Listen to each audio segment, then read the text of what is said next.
प्रस्तुत कीर्तनरूपी सेवेकरता निवडलेला अभंग शांतीब्रह्म एकनाथ महाराजांचा 4 चरणाचा उत्कृष्ट अशा प्रकारचा हा अभंग आहे। अभंगाचा अल्पसा भाव एकदा आपल्या समोर ठेवतो आणि मग विस्ताराने आपण अभंगाचा विचार करू। खरं म्हणजे ही सेवा किम निमित्तानं आहे आपल्या सगळ्यांना माहिती आहे। नाथषष्ठीचा हा मोठा महोत्सव आहे। महाराष्ट्रातून नवे देशभरातून सगळे वारकरी पैठणमध्ये शांतीब्रह्म एकनाथ महाराजांच्या वारीच्या निमित्ताने या ठिकाणी येतात। वारकरी संप्रदायातला हा मोठा उत्सव आहे आणि या नाथषष्ठीच्या निमित्ताने सगळे नाथ महाराजांची भेट घेण्याकरता संतांची भेट घेण्याकरता येतात आणि म्हणून या नाथषष्ठीच्या निमित्तानं आज ही पहिल्याच दिवसाची सेवा माझ्या वाट्याला आलेली आहे। भगवान परमात्मा माऊली श्री संत शांतीब्रह्म एकनाथ महाराज जशी माझ्याकडून ही सेवा करून घेईल त्याप्रमाणे करण्याचा प्रयत्न करतो। अभंगाचा अल्पसा भाव असा आहे की या अभंगातून शांतीब्रह्म एकनाथ महाराज काही गोष्टीचा खुलासा करतात। आपण नाथांच्या वारीला आहोत पैठणमध्ये, मग नाथ महाराजांकडून काय शिकायचं किंवा नाथ महाराजांनी आपल्याला काय सांगायचं एवढंच या अभंगातून सांगण्याचा प्रयत्न करतो। कारण या अभंगातून 2 गोष्टी आपल्यासाठी सगळ्यात महत्त्वाच्या आहेत। इथं आल्यानंतर काय महत्त्वाचं आहे ना, काय आपण केलं पाहिजे। संतांची वारी, एक वेळ देवाची वारी चुकली तर चालते पण संतांची वारी चुकू नये हा आमची परंपरा वारकरी संप्रदाय आम्हाला सांगतो। एवढं संतांच्या वारीला महत्त्व आहे। कोणत्याही संतांची वारी करा पण संतांची वारी करा, कारण संतांकडे जगत उद्धाराची जी तळमळ आहे, जगत कल्याणाची जी तळमळ आहे ती ईश्वराकडे सुद्धा नाही असं म्हणायला काही हरकत नाही। एवढी व्यापकता संतांच्या ठिकाणी आहे। मग संतांची सेवा करण्याचे अनेक मार्ग आहेत, अनेक मार्गाने लोक करतात, ते मार्गही मला इथे सांगायचे नाही।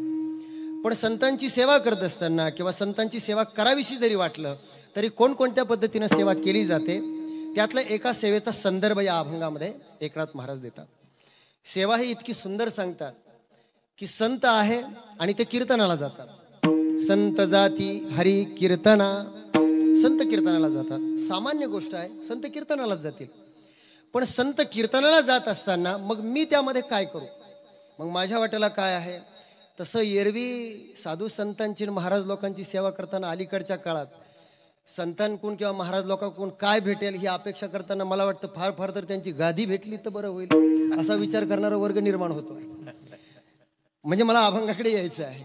लोकांना खुर्ची पाहिजे, गादी पाहिजे, पण नाथ महाराज म्हणतात ते नाही। बरं, विशेष या अभंगाचं मला कौतुक यामुळे वाटतं, कीर्तनाला जाणारे संत आहेत, कीर्तन करणारे संत आहेत आणि त्यांच्या ज्या सेवेची अपेक्षा करणारे आहेत तेही नाथ महाराज संतच आहे। सांगणारे नाथ महाराज ज्यांची सेवा करतात तेही संतच आहे। काय सेवा करतात? संत जाती हरी कीर्तना, संत हरी कीर्तनाला जातात। मग मी काय करावं? त्यांच्या वाहे न मोचे वाहना, त्यांच्या मोचे वाहना म्हणजे कदाचित सहज तुमच्या लक्षात येईल आताच्या भाषेमध्ये चपला, बुट, वाहना, पादत्राणी अनेक शब्द आहेत। कोणताही शब्द तुम्ही घ्या, ते मी वाहण्याचं काम करेल। वाहण्यासारखं सेवा करण्यासारखं खूप काय आहे, पण हेच का म्हटलं असेल हे अभंगामध्ये पुढे मी सांगेन। पण संत जाती हरी कीर्तना, त्यांच्या वाहे न मोचे वाहना, त्यांच्या मोचे वाहण्या काम करतो। बरं, हे केल्यानंतर काय फलप्राप्ती होईल? हेची भवसिंधूचे तारू, या भवसिंधूतून तारण्याकरता तेच एक कारण आहे। हेची भवसिंधूचे तारू, जेने उतरू पैल पारू, पहिलं तीराला ते नेतील। कारण नाथ महाराजांनी त्याचं उत्तर 3ऱ्या चरणात फार सुंदर दिलं। जन्मोजन्मीचे भेषज, जन्मजन्मीचे भेषज म्हणजे औषध, हे आमचं औषध आहे जन्म जन्मांतरीपासून या संसारातून तरण्याचं। जन्मोजन्मीचे भेषज ते हे संत चरणरज, हे संत चरणरज आमचं औषध आहे आणि जन्म जन्मांतरापासून आम्ही हे करत आलो आणि यामुळेच मुक्त झालो। हेचे भवसिंधूचे तारू, जेने उतरू पैल पारू। शेवटचं चरण संत चरणीच्या पादुका, संतांच्या चरणाच्या पादुका, संत चरणीच्या पादुका जहाला जनार्दन एका। हेची भवसिंधूचे तारू, जेने उतरू पैल पारू। आणि या अभंगात शिरण्यापूर्वी थोडीशी मला एक 5-10 मिनिटाची प्रस्तावना करावी लागेल, त्याशिवाय तुम्हाला हा अभंग समजणार नाही। हा अभंग आहे शांतीब्रह्म एकनाथ महाराजांचा, ज्यांचा हा जलसमाधी नाथषष्ठीचा हा उत्सव आहे। त्यानिमित्ताने महाराष्ट्रातून संपूर्ण देशातून वारकरी येतात। वारकरी परंपरेमध्ये, वारकरी संप्रदायामध्ये शांतीब्रह्म हे एकनाथ महाराजांचं जे स्थान आहे ते स्थान मी एक 5 मिनिटांमध्ये सांगतो आणि माझ्या अभंगाकडे येतो. वारकरी संप्रदाय हा किती मोठा आहे, किती विशाल आहे. एवढा मोठा आहे की वारकरी दिसायला साधा दिसेल, भोळा दिसेल, पण आमच्या तुकोबरायांनी ज्ञानोबरायांनी म्हणावं, वारकऱ्याला साधं आणि भोळं समजून जर त्याला कोणी वेड्यात काढण्याच्या भानगडीत पडत असेल तर त्याला साधं समजू नका. काळालाही हरवण्याचं सामर्थ्य ज्याच्याकडे आहे त्याला वारकरी म्हणतात. हे वारकरी संप्रदायाचं सामर्थ्य आहे. याच्यापेक्षा पुढे सांगतो, वारकरी संप्रदायाची, वारकरी परंपरेची विशेषता ही आहे की वारकरी दिसायला साधा आहे, भोळा आहे, पण कधी कधी तुम्ही बघा, वारकरी संप्रदायातल्या लोकांकडं संपत्ती कमी असेल, इस्टेट कमी असेल, पण त्याच्या चेहऱ्यावरचा जो आनंद आहे, ज्या आनंदामध्ये तो राहतो, तो कशात मोजता येत नाही. माझे आजोबा आचार्य वेदांत वाचस्पती जगन्नाथ महाराज पवार त्याच्या कीर्तनामध्ये एक वाक्य सांगायचे, मला ते खूप आवडतं. ते काय म्हणायचे माहिती आहे का पानखडे महाराज? ते म्हणायचे की या महाराष्ट्रातला माणूस परिस्थितीने दुबळा असेल, त्याच्याकडे काही आहे नाही त्याचा विचार करू नका, पण हा महाराष्ट्र ज्ञानोबराय आणि तुकोबरायांचा आहे, आणि नाथ महाराजांचा आहे, चोखोबरायांचा आहे, या संतांचा आहे. हे या महाराष्ट्राचं वैभव आहे, हे वैभव आहे. आणि म्हणून तुम्ही बघा, वारकरी दिसायला कसाही दिसू द्या, तो चिखलात झोपतो, चिखलात राहतो, उन्हातानात चालतो, पण जेव्हा तो भजन म्हणतो, जेव्हा तो ज्ञानोबराय तुकोबरायचा गजर करतो, जेव्हा तो शांतीब्रह्म एकनाथ महाराजांचं नाव घेतो, तेव्हा त्याच्यामधून जे चैतन्य येतं, जो आनंद येतो, तो आम्हाला शब्दात सांगता येत नाही आणि तो कुठे इकतही मिळत नाही. ते म्हणायचे की महाराष्ट्रामध्ये जर महाराष्ट्रातला माणूस जर विजेची तार असेल, ते वाक्य मला सांगायचं आहे. ते म्हणायचे की महाराष्ट्रातला माणूस जर विजेची तार असेल तर त्या तारेतली वीज मात्र ज्ञानोबराय तुकोबराय आणि संत एकनाथ महाराज. त्या तारेतली वीज कोण आहेत? हे संत आहेत. म्हणून तुम्ही बघा, आज महाराज, मी मुद्दाम थोडं लांबलं तर लांबू द्या, पण हे याकरता सांगतो की ज्या लोकात मी राहतो, जिथे मी नोकरी करतो, अनेक समाजामध्ये मी अशी लोक पाहतो ज्यांच्याकडे खूप पैसा आहे, चांगला पगार आहे, बंगला आहे, गाडी आहे, पण जीवनच जगता येईना. ही शोकांतिका आजच्या काळात. जीवनच जगता येत नाही. आत्महत्या करण्याचं प्रमाण अलीकडच्या काळामध्ये भयंकर वाढलं. पानखडे महाराज, भयंकर वाढलं. याचं काय कारण आहे? याचा शोध जेव्हा मी घेतो तेव्हा याचं कारण आहे सत विवेक बुद्धी, संतांची संगती, सत्विचारांची संगती जगामध्ये राहिली नाही. म्हणून तुम्हाला एक गोष्ट सांगतो, वारकरी संप्रदायाला, कीर्तनकार लोकांना लोक काय म्हणतात मला माहीत नाही, पण येणारा काळ हा असा असेल की तुम्हाला ज्ञानोबराय आणि तुकोबरायांचे विचार स्वीकारल्याशिवाय जगताच येणार नाही. ही काळ्या दगडावरची रेघ आहे, काळ्या दगडावरची रेघ आहे. कारण तुम्ही बघा, मी डॉक्टर पाहतो, इंजिनियर पाहतो, मोठमोठ्या पगारावाली स्वतःलाही गोळी मारून घेतात, समोरच्यालाही गोळी मारतात. काय करायला लागलो? अरे, छातीवर बॉम्ब बांधून मला काही लोक विचारतात, काय महाराज, लोक चंद्रावर गेली, मंगळावर गेली, तुम्ही अजून धोत्रावरच? काय म्हणते लोक, तुम्ही अजून धोत्रावर? त्यांना वाटतं फार आम्ही प्रगती केली. पण एक सांगू महाराज, वारकऱ्याला साधं भोळं समजत असताना एक गोष्ट तुम्ही लक्षात घ्या की वारकरी संप्रदायाचं, वारकरी संतांचं जे नैतिकतेचं बळ आहे, नीतिमूल्यांचं जे बळ आहे, आजही समाज जो थोड्याफार प्रमाणात तुम्हाला जागेवर दिसतो आहे, ती आमच्या वारकरी संतांची शिकवण आहे. वारकरी संप्रदायाचं हे जगाला देण आहे. जेव्हा मला लोक विचारतात, महाराज काय तुम्ही ज्ञानोबराय तुकोबरायचा गाथा लोकांना सांगतात, वाचा म्हणतात, अभ्यास करा, काय लोक एवढी पुढे गेली, काय उपयोग आहे याचा? साधे प्रश्न आहे बरं का लोकांचे, याची उत्तरं आम्हाला शोधावी लागतील आणि सांगावी लागतील. येणारी तरुण पिढी ही डॉक्टर होईल, इंजिनियर होईल, भौतिक ज्ञान ज्याला म्हणतात ते सगळं त्यांच्याकडे असेल, पण जेव्हा त्यांचा प्रश्न कीर्तनकारांना आणि संत साहित्याच्या अभ्यासकाला असेल की आम्ही हे का वाचायचं, तेव्हा त्याचं उत्तर आम्हाला समर्पक देता आलं पाहिजे. संत साहित्याचं आणि संतांच्या मूल्यांचं, संत वाङ्मयाची ताकद एवढी मोठी आहे, फक्त आम्हाला सांगता आली पाहिजे. याचं कारण सांगतो तुम्हाला. जेव्हा ते विचारतील आम्ही का वाचायची ज्ञानेश्वरी, का वाचायचं तुकोबरायचा गाथा, आम्हाला काम नाही म्हणून का टाइमपास करायचंय म्हणून का वाचायचे, तेव्हा त्याचं उत्तर असं आहे की जगामध्ये संतांचं मोठेपण. मला अजून अभंगाकडे यायचं आहे. संत जाती हरी कीर्तना, अजून संत सांगायचे आणि कीर्तन सांगायचे, दोनच शब्द सांगितले. का वाचायचं आम्ही ज्ञानोबरायचा ज्ञानेश्वरी, का वाचायचं तुकोबरायचा गाथा, का आम्ही संतांच्या बाऱ्या करायच्या? तर आम्हाला आताच्या पोरांना हे सांगता आलं पाहिजे की बाबा, या जगामध्ये अशी परंपरा निर्माण होते नलावडे महाराज की स्वतःच्या छातीवर बॉम्ब बांधायचा आणि लोकांच्या घरात घुसायचं, लोकांच्या बिल्डिंगीत घुसायचं, स्वतःचे चिथडे उडवायचे आणि लोकांचेही उडवायचे. याला मराठीमध्ये एक शब्द आहे. काय शब्द आहे? आत्मघातकी पथक. मी जसाच तसं सांगतो तुम्हाला. आत्मघातकी पथक, याचा अर्थ असा की आत्मघाताबरोबर जगाचा घात कसा करता येईल असा विचार करणारी परंपरा ज्या देशामध्ये ज्या जगामध्ये निर्माण होते, त्याच जगामध्ये आत्मउद्धाराबरोबर जगत उद्धार कसा करता येईल हे वारकरी संतांनी जगाला शिकवलं. म्हणून वारकरी संप्रदाय मोठा आहे. म्हणून वारकरी संप्रदायाची अरे जिथं तुम्हाला जगता येईना तिथं संतांनी उद्धाराचा मार्ग सांगितला, तिथं जीवन जगायची कला शिकवली. मी म्हणतो तुम्ही माळी घाला, गोपीचंद टिळा लावा, चांगलं वागा, हे फार लांबची गोष्ट आहे. तुम्ही एकदा माणूस व्हा.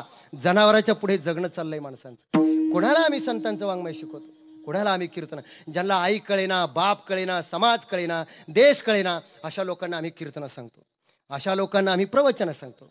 काय करायचं त्याचं? पहिल्यांदा माणूस व्हा, मग बघू आम्ही पुढचं काय आहे ते.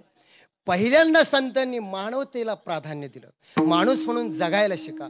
कारण दृश्यते पुरुषाकार, आम्हाला आकाराची माणसं नको आहे. आम्हाला ज्यांच्यामध्ये नैतिकता आहे, ज्याला धर्म कळतो, ज्याला शास्त्र कळतं, ज्याला आई कळते, ज्याला बाप कळतो, तो माणूस मग देवा आणि धर्माच्या कामाचा आहे. ज्याला हेच कळेना त्याला कधी हरिपाठ कळायचा, कधी काकडा कळायचा, फार लांबच्या गोष्टी आहे महाराज. दिल्ली तो अभी बहुत दूर आहे. पहिल्यांदा संतांची वारी करत असताना संतांजवळ हात जोडून एवढंच मागावं की बाबा जे तुम्ही आम्हाला सांगितलं, जी परंपरा तुम्ही आम्हाला शिकवली, त्यातलं थोडं तरी आमच्याकडे येऊ द्या. विठाला विठाला विठाला विठाला विठाला.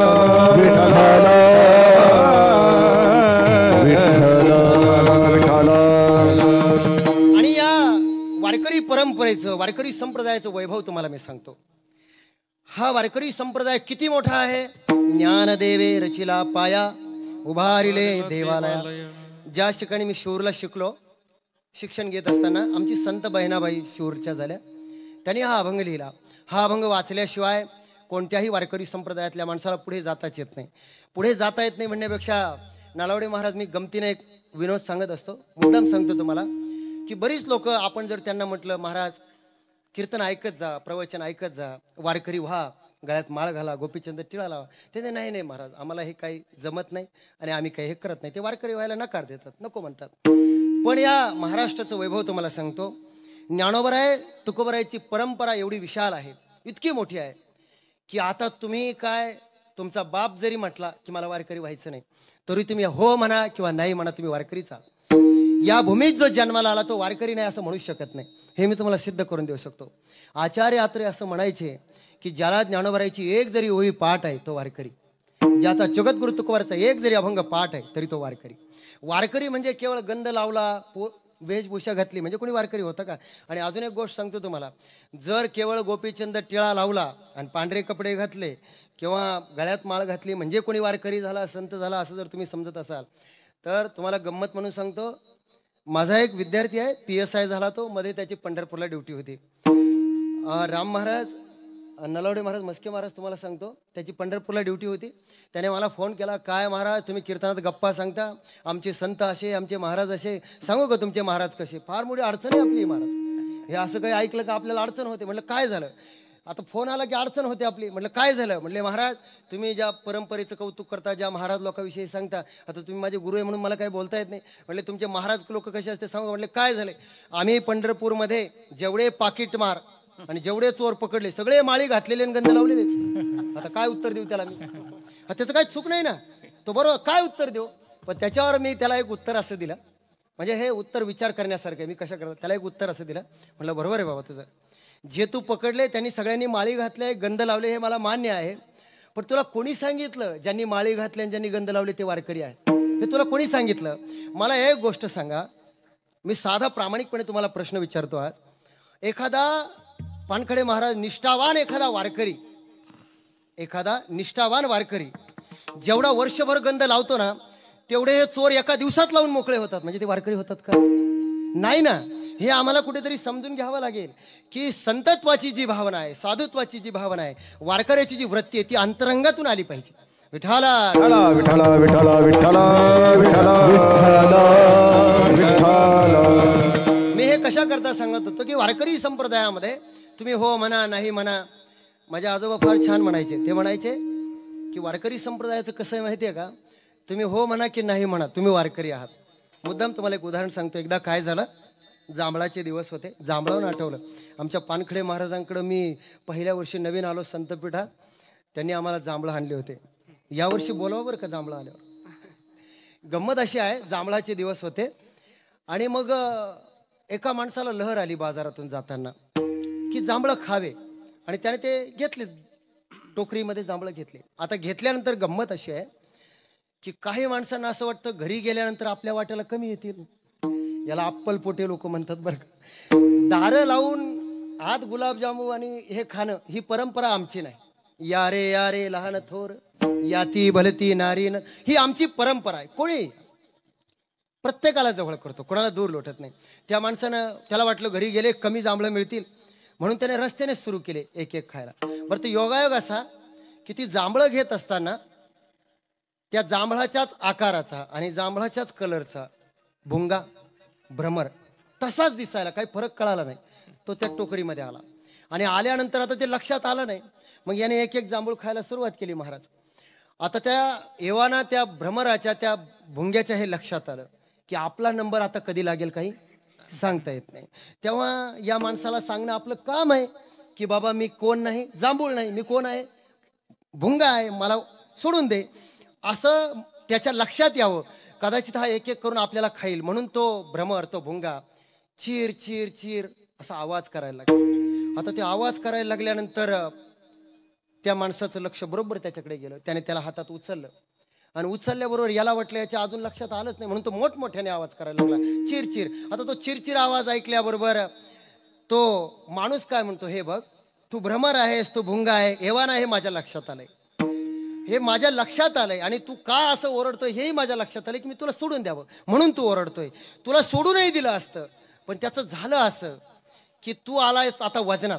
बोलणं लक्षात येते का, तू कसा आलायस वजनात, म्हणजे तुझ्या जागी माझ्या एका जांभळाचं काय झालंय आता नुकसान झालंय. म्हणजे तू जर आला नसतास तर एक जांभूळ मला जास्तीचं भेटलं असतं. आता तू चिर कर. लक्षात येतंय का तुमच्या? तसं महाराष्ट्रात जन्माला आलेला माणूस किती म्हणू द्या, त्याची किती नाटकं करू द्या, मी वारकरी नाही. अरे जो माणूस या भूमीत जन्माला आला ज्ञानोबा तुकोबरायच्या, तो वारकरीच आहे. तो वारकरी सोडून वेगळा नाही. हे वारकरी संप्रदायाचं वैभव आहे. वारकरी संप्रदाय तुम्हाला वेगळा सोडू शकत नाही. तिथला प्रभाव तुम्ही बघा. काही काही शिकलेले लोक देवाला मानत नाही, तेव्हा आम्ही मानत नाही. पण एका माणसानं, मला गंमत वाटते कधी कधी, एका माणसानं त्या अंधश्रद्धेवर वगैरे भाषण करताना काही काही लोकांना महाराज लोकांना शिव्या घातल्या आणि धर्माला शिव्या घातल्या की फार आनंद वाटतो. त्याने एवढ्या शिव्या घातल्या, म्हणले हे असे तसे भरपूर बोलला. आणि ते बोलल्यानंतर न राहून मी त्याला असं म्हटलं, महाराज काय छान बोलले तुम्ही, कुठून एवढा अभ्यास केला अंधश्रद्धेवर. त्याने देव नाही वगैरे याच्यावर भरपूर प्रवाद मांडले. म्हणले महाराज काय सुंदर बोलले तुम्ही, एवढं कुठून तुम्हाला ज्ञान मिळालं. तो म्हणले देवाची कृपा. लक्षात आलं का तुमच्या? देवाची कृपा. तुम्ही किती म्हणा हे तुम्हाला मानावंच लागेल. हे मी कशा करता सांगतोय. वारकरी संप्रदायामध्ये ज्ञानोबरायापासून तुकोबरायांची परंपरा आहे. एवढ्या मोठ्या परंपरेमध्ये ज्ञानोबराय पाया आहे. मला अभंगाकडे यायचं आहे. तुकोबराय कळस आहे. त्या वारकरी संप्रदायामध्ये सगळ्या श्री संत आहे आणि याच परंपरेमध्ये ज्ञानोबरायांनी पाया रचला, भक्कम या वारकरी संप्रदायाला केलं आणि कळस मात्र तुकोबराय झाले. नामदेव महाराजांनी हा वारकरी संप्रदायाचा प्रचार आणि प्रसार केला. आणि नामदेव महाराजांचा अजून एक विशेष तुम्हाला सांगतो. मी नामदेव महाराजांवर PhD करत असताना एक वाक्य लिहिलं, मुद्दाम तुम्हाला सांगतो. की असं म्हणतात की नामदेव महाराजांनी अगदी पंजाबपर्यंत वारकरी संप्रदाय पोहोचवला. तेव्हा त्याने एक वाक्य सांगितलं, मी लिहिलंय की पंढरीचा पांडुरंग परमात्मा हा विटेवर उभा होता. पंढरीचा पांडुरंग परमात्मा हा विटेवर उभा होता, परंतु त्याला पंढरी ते पंजाबपर्यंत नेण्याचं काम मात्र संत नामदेव महाराजांनी. ही वैशिष्ट्य नामदेव महाराजांचं आहे. पुढे ऐका. या वारकरी संप्रदायामध्ये मुक्ताबाई असेल, जनाबाई असेल, सोयराबाई असेल, कान्होपात्र असेल, या सर्व संतांनी मिळून हा वारकरी संप्रदाय विशाल आणि व्यापक केला. पण या वारकरी संप्रदायाला खऱ्या अर्थानं नामदेव महाराज कुठे आहेत याचा शोध घ्या. तेव्हा लक्षात येतं की ज्ञानोबरायांच्या काळामध्ये यादवांचं राज्य होतं आणि जगद्गुरु तुकोबरायांच्या काळामध्ये कोणाचं राज्य होतं? शिवकाळ होता, म्हणजे छत्रपती शिवाजी महाराज होते. एक सांगू महाराज, कीर्तन करणं, महाराज लोकांच्या गप्पा मारणं खूप सोपं आहे. पण जेव्हा राजवट आपल्या विरोधात असते तेव्हा धर्मकार्य चालू ठेवणं हे सगळ्यात अवघड गोष्ट आहे. आणि ते कार्य आमच्या एकनाथ महाराजांनी केलं. सत्ता विरोधात आहे, यवनी सत्ता आहे, स्वतःची सत्ता नाही, स्वतःचा प्रांत नाही, स्वतःची भाषा नाही, स्वतःच्या भाषेला आलेलं जडत्व आहे. आणि हे सगळं स्वीकारून सुद्धा त्या काळामध्ये संत एकनाथ महाराज छातीवर हात ठेवून जगाला सांगतात, अरे संस्कृते देवे केली, मग प्राकृत काय चोरापासून आली, असं म्हणून मराठी भाषेचा स्वाभिमान. आणि अजून एक एकनाथ महाराजांची श्रीमंती तुम्हाला सांगतो. तुम्ही वारकरी संप्रदायातल्या सगळ्या संतांचा जर अभ्यास केला तर तुम्हाला एकनाथ महाराजांचं वैभव सांगतो. एकनाथ महाराजांचं वैशिष्ट्य कुठे आहे माहिती आहे का, की एकनाथ महाराज वारकरी संप्रदायातले असे संत आहे की जे असे मध्यावर उभे आहे आणि ते एकटेच आहेत. तिथं आजूबाजूला कोणी संत नाही. म्हणजे किती वैभव, किती आहे नाथ महाराज, एकटेच आहे. बरं एकटे आहे, एकट्याने संघर्ष करायचा आहे.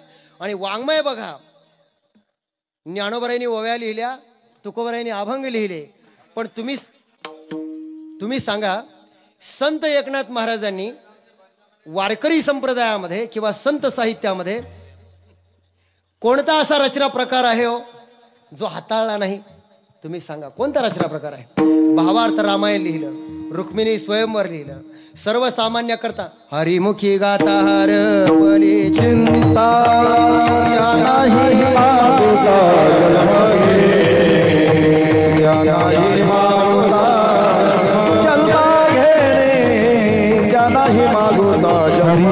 गाता हर पल चिंता जान हे मागुता जन्म घे, जान हे मागुता जन्म घे, जान हे मागुता जन्म घे. हरिमुखी गाता हर पल चिंता, हरिमुखी गाता हर पल चिंता,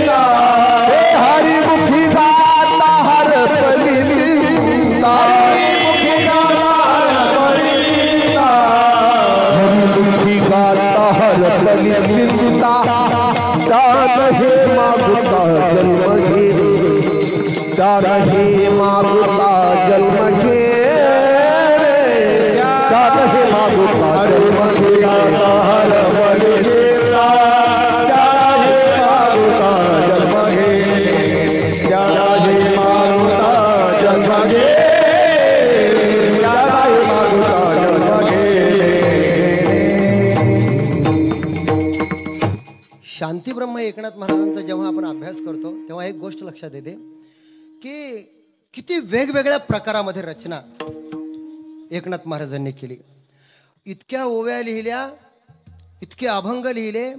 गवळणी नाथ महाराज, गवळण म्हणावी किंवा ऐकावी एकनाथ महाराजांची. भारुड हा रचना प्रकार फक्त एकनाथ महाराजांकडं. विंचू म्हणू नका, तुमच्या रोजच्या व्यवहारातली उदाहरणं घेतली. भूत म्हणू नका, काही म्हणा, कोणतं एक आहे येडकावर भारूड लिहिलं, प्रत्येकावर जे जे जीवनामध्ये दिसलं. मी म्हणतो तमाशाला जाणारे लोक कसे कीर्तनाकडे येतील, कसे भारुडाकडे येतील. म्हणजे भारूड या शब्दाचा अर्थ भावावर आरूढ होऊन आपला अर्थ लोकांना सांगणं. हजमत करूया बारीक, हजमत करूया बारीक, हजमत करूया बारीक,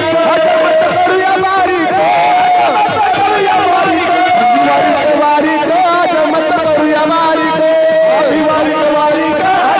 करूया बारीक,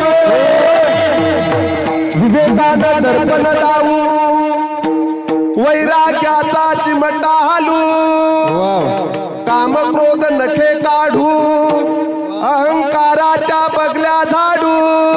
आम्ही वारीक वारीक हजमत करूया बारीक, आम्ही वारीक वारीक हजमत करूया बारीक, हजमत करूया बारीक, आम्ही वारीक वारीक हजमत करूया बारीक, आम्ही वारीक वारीक हजमत करूया बारीक. खूप सुंदर प्रमाण आमच्या म्हस्के महाराजांनी दिलं. आम्ही वारीक वारीक करू हजामत बारीक. हे भारूड आम्ही महाविद्यालयामध्ये युवक महोत्सवात करायचो. गंमत अशी आहे की या रचना वाचल्यानंतर लोक करमणूक म्हणून का होईना याकडे पाहतात आणि मग त्या अर्थाकडे जातात. दोन तोंडाचा पक्षी आहे असं साहित्यिक सांगतात. दोन तोंडाचा म्हणजे एक तोंड असं आहे, पण आपलं कसं झालंय माहिती आहे का महाराज? मी नेहमी सांगत असतो कीर्तनामध्ये विनोद असू नये या मताचा मी नाही. कीर्तनात विनोद असावा, नक्की असावा, पण उगा लोकांना हसवायचं म्हणून विनोद असू नये. आपल्याला काय विषय आपण सांगतोय, पण लोकांचं कसं झालंय, मी मोठमोठ्या लोकांची कीर्तनं ऐकली. आपले आदरणीय गुरुवर्य किसन महाराज साखरे असतील, जगन्नाथ महाराज पवार असतील, महाराष्ट्रातली मोठे विदुषी लोक झाली की यांनी काही कीर्तनामध्ये विनोद सांगितले नाही का? सांगितले. पण एक सांगू महाराज, भक्ती ज्ञानाविरहित इतर गोष्टी न कराव्या, प्रेम भरे वैराग्याच्या युक्ती विवराव्या. ही नाथरायांनी आणि ज्ञानोबराय तुकोबरायांनी जी कीर्तनाची परंपरा आपल्याला घालून दिली, ती कीर्तनाची परंपरा गेली कुठे याचा शोध आम्हाला आता घ्यावा लागेल. का घ्यावा लागेल? तुम्ही विनोद सांगू नका असं सांगतानी, नवरसी भरवी सागरू करवी उचित रत्नांचे आगरू, भावार्थाचे गिरीवरू निफजबी माय. नवरत्न सांगत असताना साहित्यामध्ये अनेक जी रत्न आहेत, त्याच्यामध्ये लोकांना हसवणं, करमणूक करणं हा त्याचा भाग आहे. एक सांगू महाराज, तुम्ही तुकोबरायचं गाथा नीट वाचा, ज्ञानेश्वरी नीट वाचा. विनोद नाही का ज्ञानेश्वरी? तुकोबरायच्या गाथ्यात विनोद नाही का? संतांच्या वाङ्मयात विनोद नाही का? आहे. पण आपल्याला काय झालं ते वाचायला वेळच नाही. आपल्याला दुसरे उसने विनोद लागतात. बरं, विनोदही असे लागतात.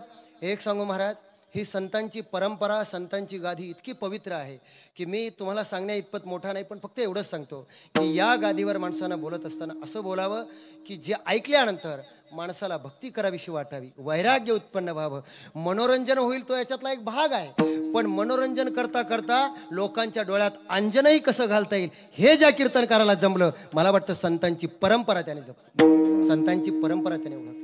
कारण संतांना जे शिकवायचं आहे, तुम्ही विचार करा ना, नाथ महाराजांनी सुद्धा ही जी भारुडाची रचना केली, समाज कुठे जातोय हे ओळखलं नाथ महाराज, आणि म्हणून समाजाला इकडे आणण्याकरता या भारुडाच्या रचना केल्या. आणि एकनाथ महाराजांचं वैभव एवढं मोठं आहे महाराज. एकनाथ महाराज वारकरी संप्रदायातले असे संत आहे की जेव्हा त्यांनी समाजातला दुराचार पाहिला, अधोगतीला जाणारा समाज पाहिला, दार उघडवय आता दार उघडवय, म्हणजे जेव्हा उघडपणे काही गोष्टी बोलता येत नाही, तेव्हा संत साहित्यातून अपरोक्षत्वानं, अप्रत्यक्षपणे काही गोष्टी बोलतात. आणि एक सांगतो महाराज, या जगामध्ये संतां इतकी दया, संतां इतकं प्रेम जगामध्ये कोणीच करू शकत नाही. म्हणून तुम्ही बघा, म्हणून तर आमच्या संतांचा महिमा सांगताना आमच्या ज्ञानोबराय तुकोबराय असं म्हणतात, संतांचा महिमा तो बहु दुर्गम, संतांचा महिमा तो बहु दुर्गम, संतांचा महिमा तो बहु दुर्गम, संतांचा महिमा तो बहु दुर्गम.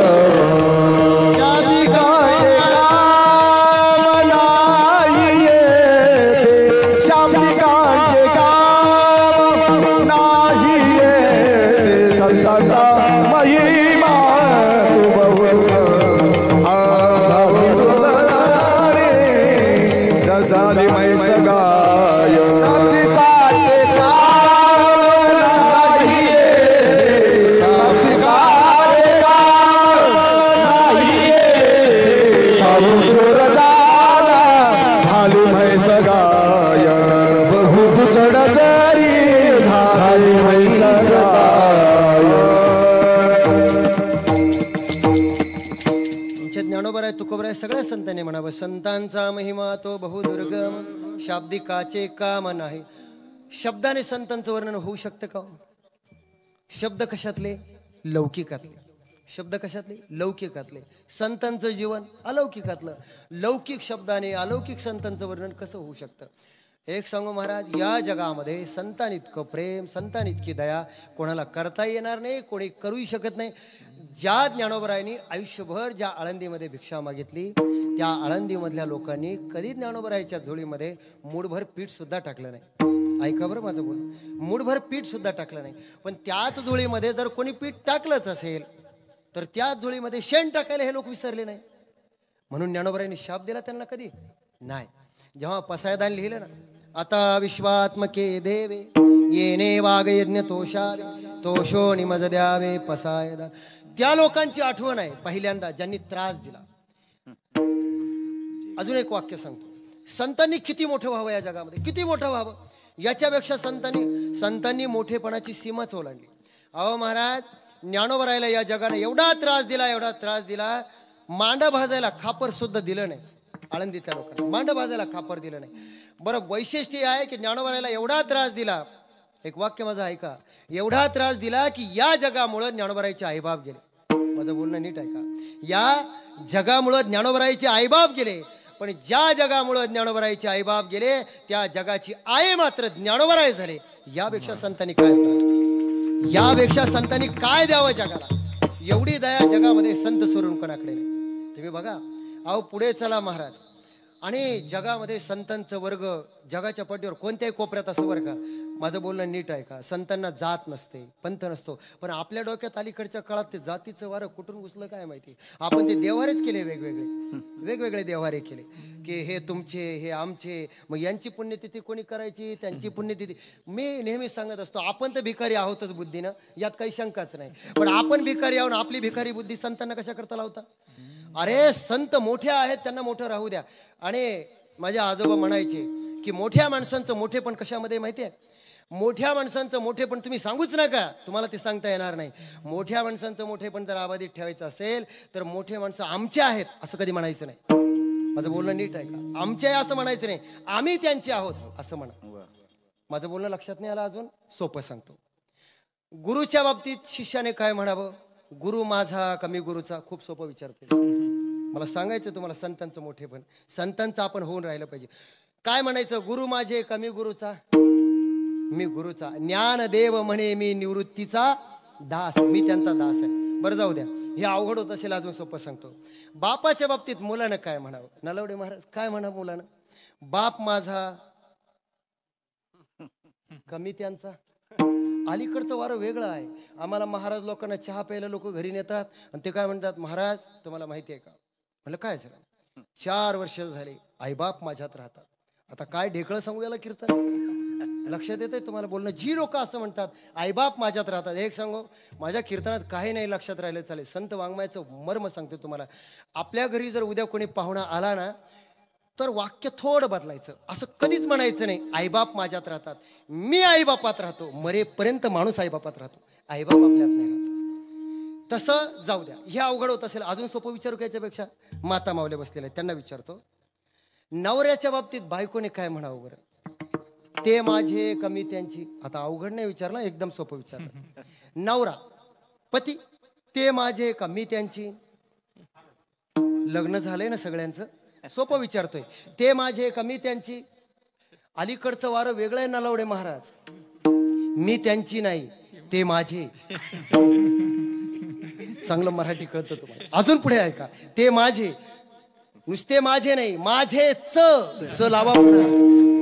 इतके माझेच का आई बापाचे सुद्धा नाहीत.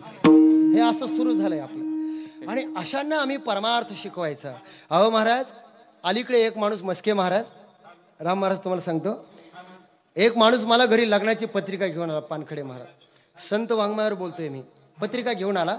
तो म्हणला, महाराज तुमच्या पायाच्या आशीर्वादानं इतकं चांगलं स्थळ मिळालं आमच्या मुलीला. म्हटलं काय झालं, इतकं चांगलं स्थळ मिळालं, या आशीर्वाद द्यायला. आता आमची अडचण असते, संबंध असतो, जावं लागतं आशीर्वाद द्यायला. म्हटलं काय झालं, महाराज तुमच्या पायाच्या आशीर्वादानं. आता रोज आमचे जिथं पाय लागतं तिथं अजून काही चांगलं झालं नाही, पण लोकांचा उगाच समज असतो, जाऊ द्या आता जे ते बरं. ते म्हणून या महाराज, तुमच्या पायानं आमच्या मुलीला इतकं चांगलं स्थळ मिळालं, इतकं चांगलं स्थळ मिळालं. मी म्हटलं काय झालं, म्हटलं इतकं चांगलं स्थळ मिळालं, आशीर्वाद द्या. म्हटलं काय झालं, मला वाटलं नवरदेवाला काही पगार वगैरे जास्त चांगला असेल, नवरा दिसायला चांगला असेल, असं काही असेल. तो काय म्हटला, म्हणजे याच्यातून आपली मानसिकता बघा. तो काय म्हटला, महाराज इतकं चांगलं स्थळ मिळालं आमच्या मुलीला, इतकं चांगलं स्थळ मिळालं, सासू नाही, सासरा नाही, दीर नाही, भाया नाही, नणंद नाही. मी म्हटलं आता नवराही नाही म्हणतो की काय. आपल्याला माणसं नकोयत, माणसं नकोयत. ज्या लोकांना माणसांचा विटाळ आलाय, माणसं आवडत नाही, ती माणसं संप्रदायाची नाही, ती संप्रदायाची असूच शकत नाही. आमचा वारकरी संप्रदाय, तुम्ही लहान असा मोठे असा कोणी असा, या रे लहान याती भलती नारी न लगे विचार चिंत. आणि संतांचं गमक तुम्हाला यामध्ये सांगतो की संतांनी कोणाला दूर, आणि संत का संत आहे याचं कारण सांगतो. बुडत आहे जन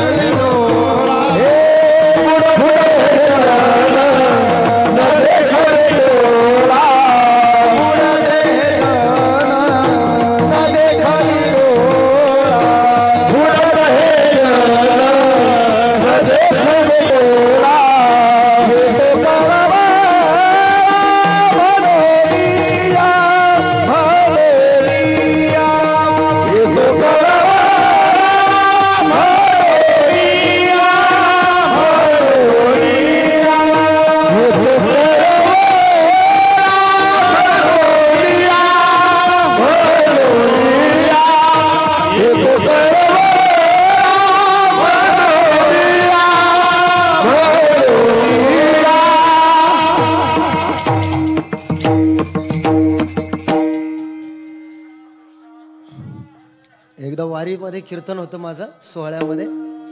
गंमत आहे, आता इथे ते सगळं आपल्याला ॲडजस्ट करावंच लागतं. कीर्तनाला उभं राहिलो, काही टेन्शनच नाही आलं. मस्के महाराज शेवटपर्यंत. इकडचं एक प्रमाण आलं का त्याच्यावर बोलायचं, इकडून एक प्रमाण आलं का त्याच्यावर बोलायचं. एवढी सुविधा चांगली आहे इथे. पाठांतर कमी असलं तरी जमून जातं. असं गंमत आहे. त्यांचं सुरू झालं म्हणजे आपण थांबूया.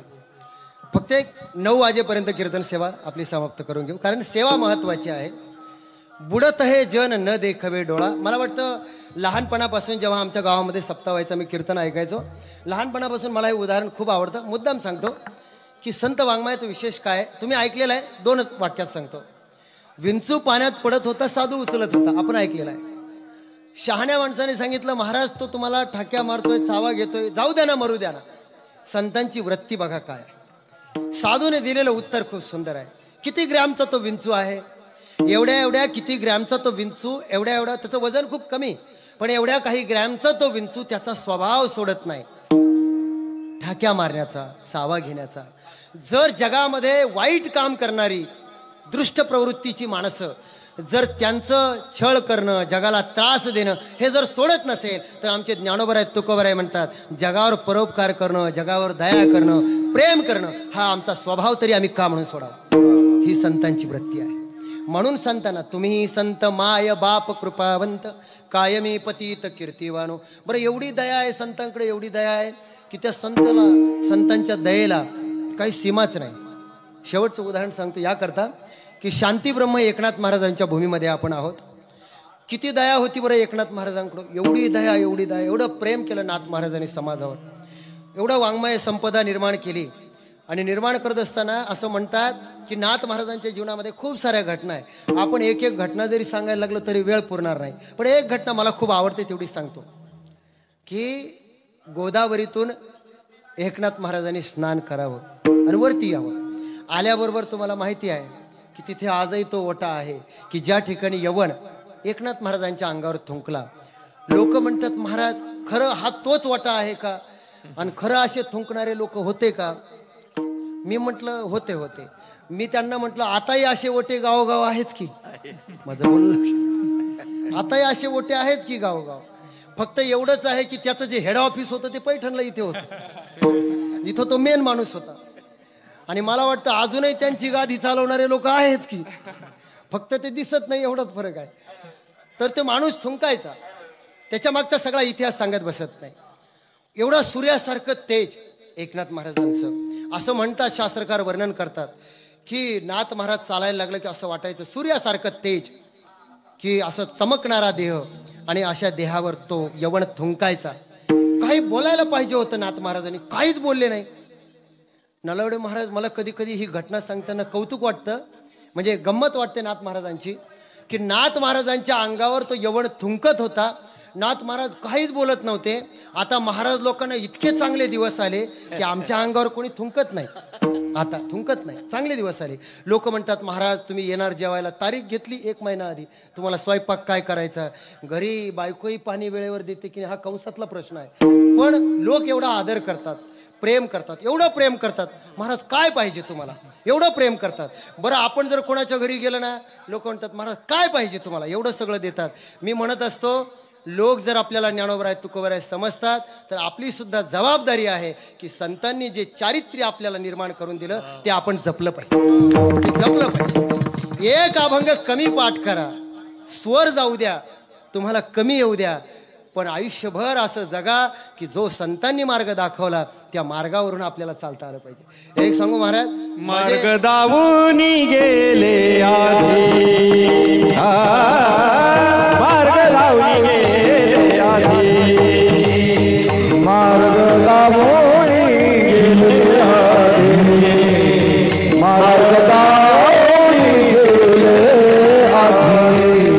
दयानिधी संत दे, दयानिधी संत दे, पण चालू जाता, पण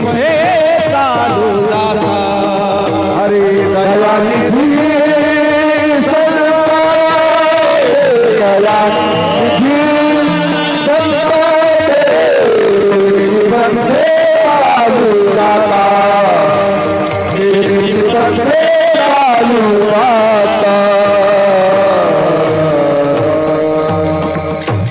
पानखडे महाराज, नलावडे महाराज, तुम्हाला संत वाङ्मयाची विशेषता सांगतो. वाळ वडिलांकडून मोठ्या लोकांकडून मी ऐकत आलो, जर आपल्याला कोणी हार घालतं, आपल्यावर जर कोणी फुल उधळतं आणि आपल्यावर लोक जर एवढा प्रेम करतात, या प्रेम करण्याचा जर कोणी महाराज लोक असा अर्थ काढत असेल, मी सगळ्यांबद्दल बोलतोय की हा आदर आणि प्रेम आपल्याला लोक देत आहेत, तर मी एकच गोष्ट सांगतो, गाढवावर जर पांडुरंगाची मूर्ती ठेवली तर लोक त्या गाढवावर सुद्धा गुलाल टाकतात आणि त्या गाढवाला सुद्धा हार घालतात. पण त्या गाढवाने असा गैरसमज करून घ्यायचा नाही की हा हार मला आहे आणि हा गुलाल माझ्यावर उधळलेला आहे, कारण त्या गाढवाची काय लायकी आहे, ती मूर्ती काढली की ती त्याला कळते, हे समजून घ्या. म्हणून जोपर्यंत तुम्ही परंपरेचे अनुयायी आहात, जोपर्यंत तुम्ही ज्ञानोबा तुकोबरायांचे दास आहात, तोपर्यंतच तुमची वारकरी संप्रदायात किंमत आहे, तोपर्यंतच तुम्हाला किंमत आहे, नाही तर नाही. म्हणून हे वारकरी संप्रदायाचं मोठेपण आहे. आणि महाराज, म्हणून मी याकरता सांगतोय की नाथ महाराजांच्या अंगावर एवढ्या वेळा थुंकून सुद्धा नाथ महाराज काही बोलले नाही.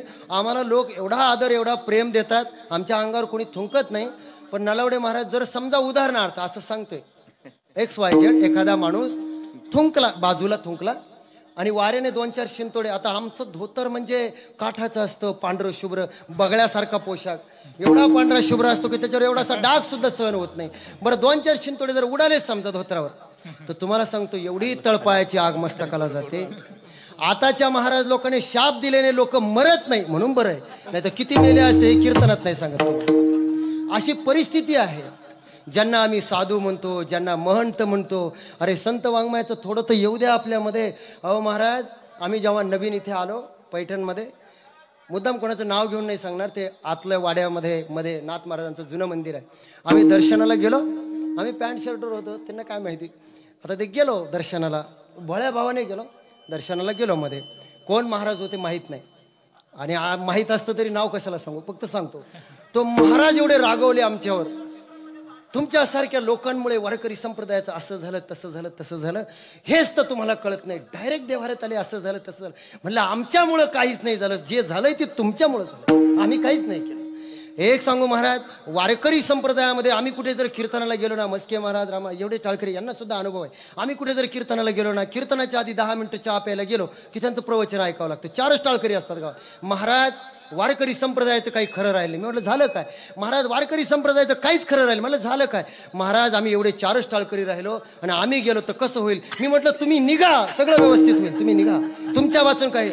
एक सांगतो महाराज, आज कीर्तनात तुम्हाला गादीहून सांगतो, नाथ महाराजांच्या षष्टीच्या निमित्तानं जी लोक हा अभिमान बाळगतात की आमच्यामुळं गावचा सप्ताह चालतो, आमच्यामुळं वारकरी संप्रदाय चालतो, अरे तुमच्यामुळं काही होत नाही. ज्ञानोबा तुकोबरायचं नाव एवढं मोठं आहे, जोपर्यंत चंद्र सूर्य तारे आहे तोपर्यंत वारकरी संप्रदाय तोपर्यंत राहील. उगा आमच्यामुळं चालतो, तुम्ही जाऊन पहा, तुमच्यामुळं घर नीट चालत नाही, गावात सप्ताह काय घेऊन बसते, तुम्ही जाऊन पहा, कोणामुळं चालत नाही. ज्ञानोबा तुकोबरायांच्या नाथ महाराजांच्या नावामध्ये ही ताकद आहे, त्यांच्या नावावर परमार्थ चालतो. आणि जर तुमच्या नावावर चालला असता तर तुम्ही गेल्यानंतर सप्ताह बंद पडायला पाहिजे होता. नाही महाराज, उगा आपलं महाराज, शिकलेली माणसं परमार्थाकडे येत नाही, नवीन पिढी परमार्थाकडे येत नाही, मग आपण दोष देतो. एक सांगू महाराज, कीर्तनं प्रवचनं करणं खूप सोपी गोष्ट आहे, पण असे विद्यार्थी घडवणं ही लाख मोलाची गोष्ट आहे. यांच्यामुळं परमार्थ टिकणार आहे, यांच्यामुळं परमार्थ टिकणार आहे, कारण ही गोष्ट सगळ्यात महत्त्वाची आहे. म्हणून शांती ब्रह्म एकनाथ महाराजांकडून आपण ही गोष्ट जीवनामध्ये शिकलो पाहिजे की एकनाथ महाराजांच्या अंगावर एक यवन थुंकतो आहे. आपल्या व्यवहाराशी आपण जर ही गोष्ट रिलेट केली तर लक्षात येईल, काहीच बोलले नाही नाथ महाराज. यवन अंगावरी थुंकला, प्रसाद देऊने मुक्त केला. बरं, एवढं तेज आहे नाथ महाराजाच्या अंगावर. बरं, परमार्थाचं वैभव सांगतो नलावडे महाराज तुम्हाला.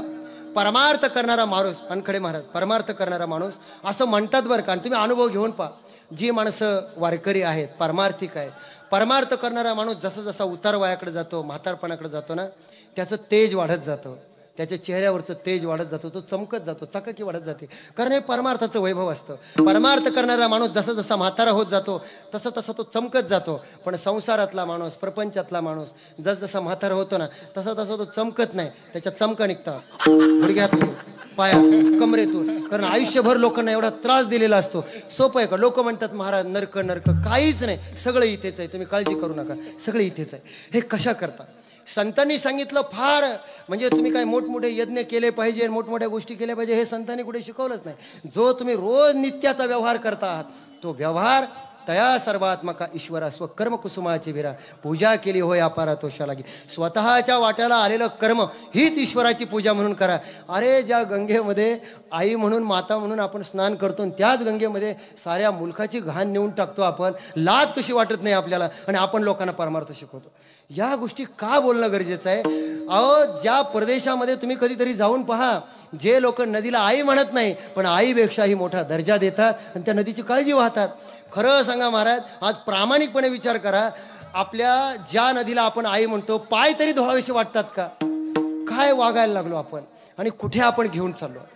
ज्या संतांची परंपरा आम्ही सांगतो, ज्या संतांची मूल्य आम्ही आताच्या पिढीला देणार आहोत, पुढच्या पिढीला हे सगळं शिकवणार आहोत, तेव्हा आम्हाला अध्यात्म ज्ञानाबरोबर या साध्या साध्या गोष्टी आमच्या पिढीला शिकवाव्या लागेल. आणि म्हणून ज्या शांतीब्रह्म एकनाथ महाराजांची वारी आपण करतो, ज्या वारीच्या निमित्तानं मी खरंच सांगतो तुम्हाला की नाथषष्ठीमध्ये कीर्तन करायचं म्हणजे एकनाथ महाराज हे असा मोठा विषय आहे की आमच्या नलावडे महाराजांना सगळ्यांना माहिती आहे की आम्हाला 6 महिने शिकवावं लागतं.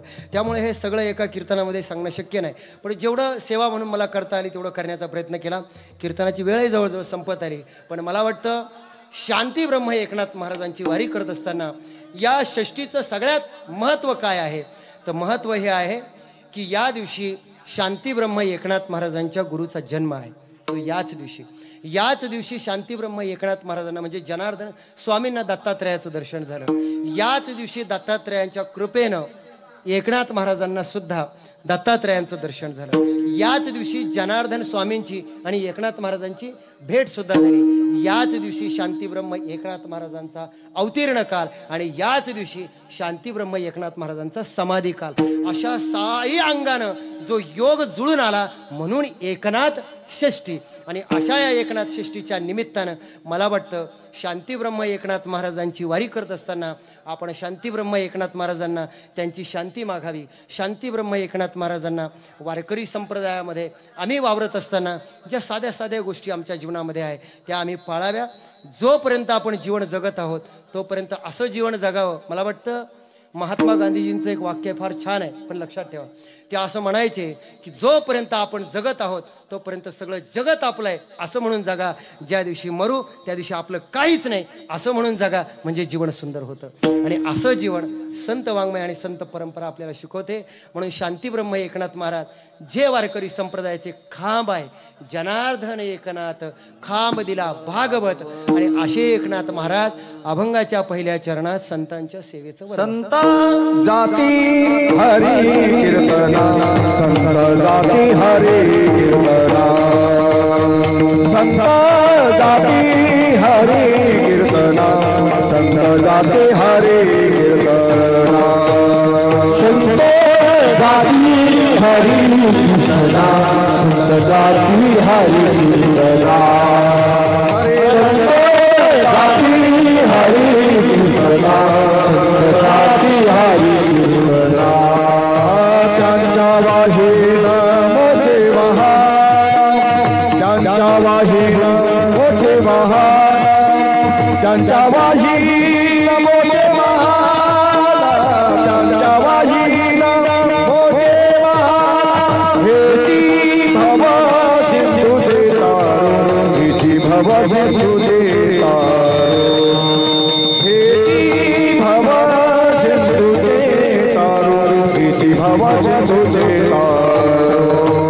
त्यांच्या वाहीन मोचे वाहन, त्यांच्या वाहीन मोचे वाहन,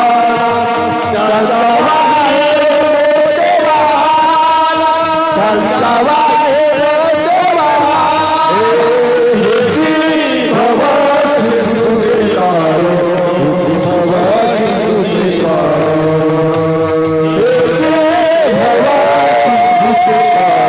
हेची भव सिंधुचे तारो, हेची भव सिंधुचे तारो, हेची भव सिंधुचे तारो. नियोजित आणि संकल्पित जी वेळ आहे ती वेळ माझी संपलेली आहे ना. हां, बरोबर 9 म्हणजे 9 वाजता आपलं कीर्तन संपेल. संत जाती हरी कीर्तना, त्यांच्या वाहे नमोचे वाहन.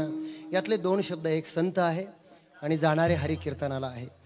पण मोचे वाहना संतांकडून वाहण्यासारखं खूप सारं होतं. जर कीर्तनाला जाणारे संत आहे, त्यांचा फेटा आहे, त्यांचं उपरणं आहे, विना आहे, टाळ आहे, चेपुळ्या आहे, बाकी का नाही म्हटले, पादुकाच का म्हटले, याचं कारण आहे. सेवाभाव दर्शवण्याकरता मला संतांची सेवा करायची आहे. एरवी जगामध्ये लोक फार झालं तर महाराज लोकांची बॅग सांभाळू असं म्हणतील, माझं बोलणं बॅग सांभाळू असं म्हणतील, पण वाहना कोणी सांभाळण्याच्या भानगडीत पडणार. संत जाती हरिकीर्तना त्यांच्या वाहेन मोचे वाहन संताची ये पायी हा माझा विश्वास. तुम्ही बघा की संतांच्या पायाजवळच सगळं आहे. अनुपम्य सुख संताची ये पायी राहेन टय ठाई अखंडित. या सर्व गोष्टींचा विचार जर आपण केला तर मला वाटतं या सगळ्या गोष्टीतून आपण संतांची सेवा करणं हेच एकनाथ महाराजांना अपेक्षित आहे. आणि म्हणून एकनाथ महाराज जेव्हा जनार्दन स्वामींना पहिल्यांदा दौलताबाद किल्ल्यावर भेटायला गेले तेव्हा असं म्हणतात की किल्ल्याचा दरवाजा लावलेला होता, पण तरीसुद्धा किल्ल्याच्या दरवाजाजवळ झोपले. गुरु परमात्मा परेशो ऐसा ज्याचा दृढ विश्वास हो. असे शांती ब्रह्म एकनाथ महाराज संतांची सेवा करतात, संतांवर विश्वास ठेवतात.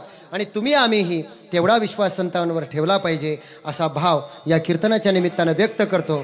आणि वारकरी संप्रदायाच्या नियमाप्रमाणे पुरुष मंडळींनी वरत करा, माझ्या माय मावल्यांनी वरत नका करू, परंतु भजन केल्याशिवाय विठोबा रखुमाई हरि विठोबा रखुमाई जय जय जय विठोबा रखुमाई हरि विठोबा रखुमाई जय विठोबा जय जय विठोबा रखुमाई जय विठोबा हरि विठोबा रखुमाई जय विठोबा रखुमाई.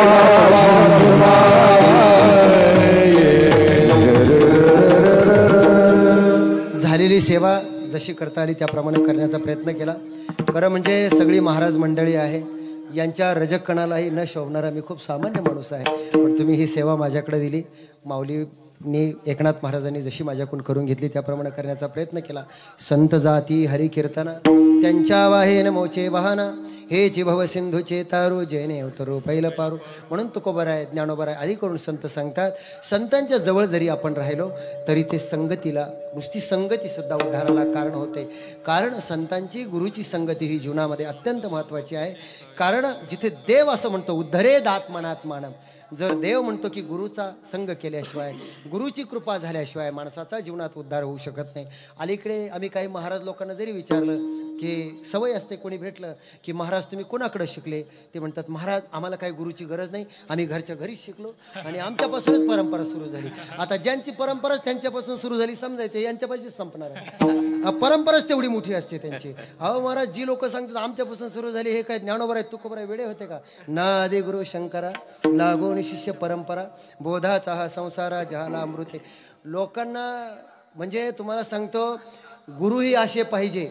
माझे गुरु महाराज म्हणायचे ज्याला जीवनात मोठं व्हायचंय त्याने गुरु शोधला पाहिजे. ऐका बरं बोलणं, ज्याला मोठं व्हायचंय त्याने गुरु शोधला पाहिजे. एकनाथ महाराजांनी गुरु शोधला, ज्ञानोबरायांनी गुरु शोधला, आमच्या जगद्गुरु तुकोबरायांनी स्वप्नात गुरु भेटले, त्यांचा अनुग्रह घेतला. गुरु भेटले पाहिजे, गुरुचा शोध घ्यावा लागतो. पण नलावडे महाराज आता लोक गुरु नाही शोधत, शिष्य शोधतात.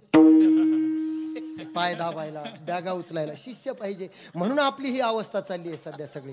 गुरु शोधला पाहिजे पण आपण शिष्य शोधतो, आपल्याला शिष्य पाहिजे, म्हणून हा गैरसमज आहे. पण संतांनी म्हणावं ज्याला जीवनामध्ये मोठं व्हायचंय त्याने गुरु शोधला पाहिजे. चांगला गुरु मिळाला म्हणजे आपल्या जीवनामध्ये आपला उद्धार होतो. अरे जिथे सांदीपणीच्या आश्रमामध्ये वशिष्ठ विश्वामित्र यांच्यासारखे इकडं जर भगवान परमात्मा जर शिकायला जात असेल तर सामान्य तुमच्या आमच्याची काय कथा आहे. आपल्याला सुद्धा गुरुचा उपदेश. बरं शिष्यही अलीकडे काय, गुरुही थोडे नाही शिष्यही थोडे नाही, पण गुरुही त्या लायकीचे झाले आणि शिष्यही तसेच. आता कसं झालंय माहिती आहे का, गुरुची सेवा करण्याची कोणाची इच्छा राहिली नाही. फक्त स्टेजवर उभे राहिले की सगळे म्हणतात महाराज आम्हाला समाजाची सेवा करायची. सेवा हा शब्द वारकरी संप्रदायातून घेतलाय लोकांनी. महाराज आम्हाला समाजाची सेवा करायची आहे आणि समाज सेवा म्हणजे ईश्वर सेवा आणि आम्हाला समाजाची सेवा करायची आहे. आम्हाला फक्त तुम्ही निवडून द्या, आम्हाला तळागाळातल्या माणसाला वर काढायचे. एकदा निवडून आले की मग तळागाळातला माणूस आणखी कसा तळागाळात जाईल. आता पुढे नाही हे तुम्हाला माहिती आहे. हे सगळं आम्ही कुठे घेऊन चाललो आहोत. अरे जो माणूस सेवा शब्द वापरतो, सेवा शब्द हा फक्त मेवे करता आहे. सेवा शब्दाचा अर्थ, अहो माझे गुरु महाराज म्हणायचे, काही गुरुची एवढी सेवा करतात. ते गुरु जर म्हटले की करे बाबा माझे, आपण जर म्हटलं माझे कपडे जरा खराब झाले धुतो का, तर म्हणते गुरु महाराज तुमचे पाय कसे सोडू. शिष्य असे झाले. गुरु महाराज म्हटले एवढे कपडे धुतो का, महाराज तुमचे पाय कसे सोडू. गुरु महाराज म्हटले एवढं 2-4 केळी होती खायची होती, खातो का, तुमची आज्ञा कशी मोडू. असे गुरु असे शिष्य झाले. पण याबद्दल बोलायचं नाही. गुरुवर किती प्रेम करावं हे ज्ञानोबरायांनी शिकवावं. गुरुवर किती प्रेम असावं हे जगद्गुरु तुकोबरायांनी सांगावं. की माझे गुरु मला स्वप्नात भेटले, पावशर तूप देण्याची इच्छा होती, तेही देणं झालं नाही. परी नाही घडली सेवा, सेवा घडली नाही. खूप सारं बोलण्यासारखं आहे. आमच्या निळोबरायांना विचारा गुरुवर किती निष्ठा असते. अरे देव समोर आला तरी देवालाही नाकारणारा शिष्य असावा, एवढी गुरु परंपरा श्रेष्ठ आहे वारकरी संप्रदाय. देवाला नाकारणारी. म्हणून ही गुरु परंपरा ज्यांना कळाली, म्हणून संत चरणीच्या पादुका झाला जनार्दन एका. संतांचं महत्व जगामध्ये एवढं मोठं आहे. वेदांतामध्ये आणि शास्त्रामध्ये असं म्हणतात की ब्रह्मचैतन्याला जर माया ही उपाधी लागली तर ईश्वर तयार होतो. त्याच ब्रह्मचैतन्याला जर दया ही उपाधी लागली तर संत तयार होतो. आणि त्याच ब्रह्मचैतन्याला जर अविद्या ही उपाधी लागली तर कल्पना अविद्या येणे झाला जीव. सोपी व्याख्या संतांनी केली. संतांचं कुठलंही प्रमाण तुम्ही वाचा, तुमच्या एक गोष्ट लक्षात येईल की इतर लक्षणं कमी जास्त झाली ते चालतात, पण ज्याच्या अंतरंगात जगाचं कल्याण व्हावं ही तळमळ आहे, ज्याला वाटतं दुसऱ्याचं चांगलं व्हावं, तो संत. मग त्याने कपडे कोणते घातले, तो राहतो कसा, हे महत्वाचं नाही. जे का रंजले गांजले त्यासी म्हणे जो आपुले, तोच साधू ओळखावा देवते तेचे जाणावा. म्हणून संतांची विशेषता आहे की प्रेम. कारण कृपाळू सज्जन तुम्ही संतजन, कोणतंही पद घ्या तिथं फक्त कृपाळू प्रेम दया हे तुम्हाला सगळ्या ठिकाणी दिसेल. आणि ते जिथे आहे तिथेच संत आहे. त्यांनाच तुम्ही संत म्हणा, इतरांना संत म्हणता येणार नाही. म्हणून शांती ब्रह्म एकनाथ महाराज भानुदासाच्या कुळी महाविष्णूचा अवतार, असे शांती ब्रह्म एकनाथ महाराज भगवंताचं रूप, पण केवळ जगत उद्धाराची तळमळ, जगत उद्धाराकरता अवतीर्ण होतात. आणि एवढं मोठं महान कार्य वारकरी संप्रदायाचं खांब म्हणून उभे राहतात. आणि आज जो वारकरी संप्रदायाचा सगळा डौलारा ज्यांच्या खांद्यावर उभा आहे, ज्यांच्या खांद्यावर आपल्याला दिसतो, ते असे शांती ब्रह्म एकनाथ महाराजांच्या षष्टीच्या निमित्तानं ही सेवा करण्याचा प्रयत्न केला. त्यांच्याच चरणी ही सेवा अर्पण करताना मला वाटतं ज्या संतांनी हा श्रेष्ठ मार्ग आपल्याला दाखवला, एक वेळेस त्या संतांचं भजन ज्ञानेश्वर